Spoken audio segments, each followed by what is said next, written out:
باش نحكيكم على القصه نتاع كيفاش اغتالوه قدام الشباب وهو مروح من المكتب وضربوه قبر في الليل،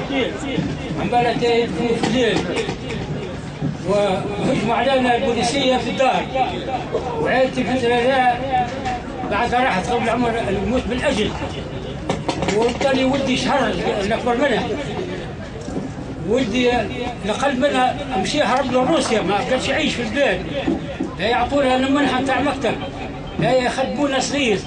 حارمينا من كل شيء، حاطينا في القائمه الكحله، وعشنا في جحيم اللي شد هو الحكم حتى الان، حتى تو ما لنا حتى شيء، هاو شهيد ولدي. تو ما لنا حتى شيء، لا خدموا اخته ولا معناها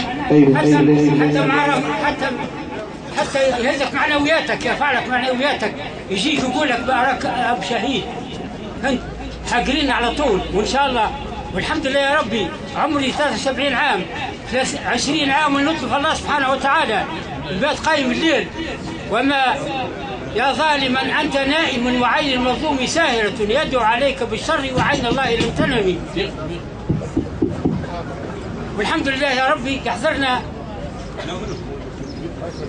والناس اللي كانوا اسباب في الشهداء وكانوا معناها ظلموا العباد، الجن واللي هرب واللي نحوه من خدمته نحوه، واللي معناه واغتالوه عملوا ما يتعملش، يعني كاني معناها انسان حتى من العائله كنت اتعاقب بجرتك اللي يقرا القران ولا معناها يصلي ولا يعمل لحيه والا فهمت لا يقول باطل، العائله كنت اتعاقب، يبرحوا في النسيه تقود علينا فهمت لا على العجوز قلبي يقضي عليها،